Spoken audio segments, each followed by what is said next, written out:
As we know, there are some episodes in the Skibidi multiverse series that were very difficult for the Alliance. I mean, damn, almost all the Titans were even killed in one of them. But did you ever wonder if the real-world army could stop the Skibidi toilets? Or even better, would they be able to defeat the G-Man apocalypse? Well, in today's video, we'll be putting the real-world army against the hardest episodes in the Skibidi multiverse series, and we'll find out if our modern technologies and weapons would be enough to stop the horrendous threats in the Skibidi multiverse. For this video, we'll be picking only 5 of the hardest episodes in the series, and for this video to be as entertaining and unpredictable as possible, we'll be spinning the wheel, and whichever episode the wheel chooses, we'll be putting the army up against to see how many they can successfully clear. However, without any further ado, let's get right into it. Let's spin the wheel to find out where we start. The wheel spins, and we have episode 19. Now for this episode, we have to note that the real-world army would be up against enemies like the Skibidi kamikaze in large numbers. But before they fight against this, they'll have to face off the Skibidi scientist and Pennywise toilet. Now, would the real-world army be able to clear the threats in this episode? Well, let's find out. The Skibidi scientist and the Pennywise duo were very formidable opponents in the multiverse, as they were able to match up with the two Titans in battle and put up a good fight. But for this threat, the army would come in with multiple tanks and fighter jets.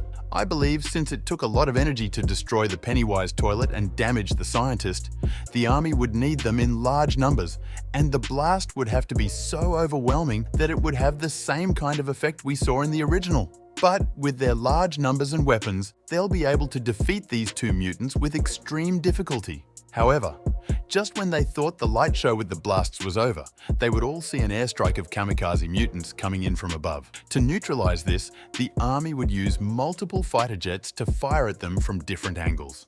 Although they would take out some, the remaining kamikaze would still rain down on them, causing a lot of damage to their machines and costing them some of their men. But they'll still be okay. So with this, the army was able to clear episode 19 with high difficulty. But let's see what the wheel has in store for us next. Oh, episode 33. Wow, this one would be very interesting.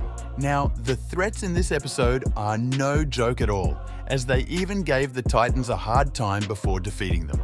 The opponents here are the 3 mutants, the Skull Astro and the Kamikaze missiles. Here, we can already see that it's not going to be easy for the army. But for this level of threat, the army would come with multiple fighter jets, tanks, rockets, and missiles to the battle. The 3 mutants are the first threats they'll face, and they'll fire multiple missiles and rockets at the mutants. Although the mutants would cause a lot of damage to their machines and tanks, with their large numbers, in no time, the army would be able to overpower the 3 mutants by firing rapidly from all angles, inflicting more damage than they can handle. So, with this, the 3 mutants were not able to survive. But just when they start celebrating their win, some would notice a very fast red flash, and before they realize it, the Skull Astro would start causing a lot of damage to their machinery and tanks, destroying most of them. Now the army is alert and surprised, trying to identify what threat they are up against. So, they would fire rapidly at all angles, hoping to at least land a hit.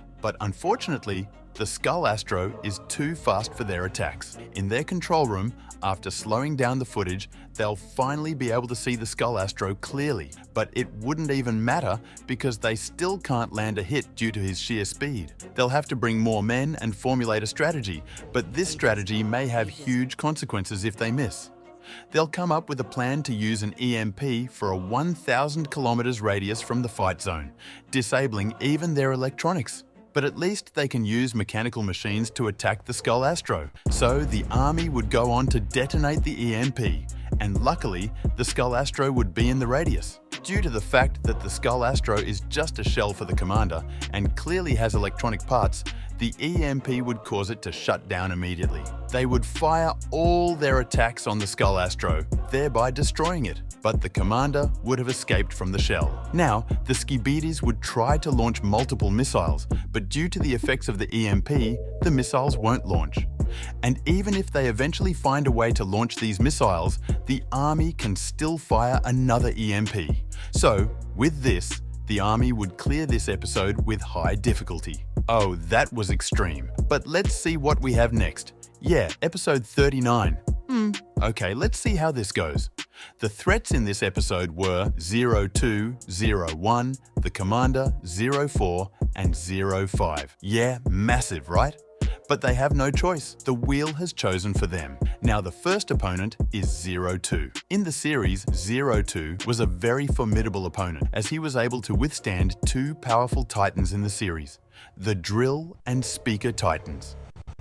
But unfortunately for him, they were still able to jump him. But his opponent now would be the real-world army. Does he even stand a chance? Well, the army, after assessing the threats in this episode, would come with tanks, missiles, and fighter jets in large numbers. They would start the attacks on 02, and with their large numbers and firepower, they would be able to put him on his knees. But just as they are recovering from the battle, 01 would come into the battlefield, destroying most of the tanks and jets, causing a lot of damage to the army. Realizing that this Titan is very durable, they would have to call for more reinforcements to aid in the battle, hoping to at least overwhelm him. But we all know 01. Blasts of this level would have an effect, but certainly not enough to put him down. So, the army would have to go to the extreme and use a ballistic missile, powerful enough to finally obliterate 01. But even when the smoke clears, the mutant is still not down. So, they'll have to launch more, and with this, I don't think that 01 would survive multiple of these powerful missiles. So, the army defeated 01 with high difficulty, but the next threat they are going to face is the Commander. Now, this one would be very unexpected, as the Commander is faster and has super strength to inflict serious damage on the army. I doubt if the army would be able to even land a hit on him with all the rockets and tanks. The Commander's speed is just a great aspect that would give him the edge in the battle. But let's hear your thoughts in the comments. What do you think the real-world army would use to defeat the Commander? Let's move over to their next opponents, 04 and 05. Well, these mutants just happened to be so unlucky that they fought the wrong opponent, which ultimately did not give us the chance to see their abilities in full. But due to their shown feats, I think it's safe to say that with a lot of effort from the army, in no time they'll still be able to defeat these two mutants with mid-difficulty. Maybe a couple of missiles and jets would do the trick. So with this, the major threat in the episode was the Commander. But I'll check the comments to see what you guys think about this. Now, let's spin the wheel to find out who's next. Okay, we have the timeline episode. Well, the threats are the Scientist and the Counter Titan. However, for the Scientist, he'll be able to at least take some attacks.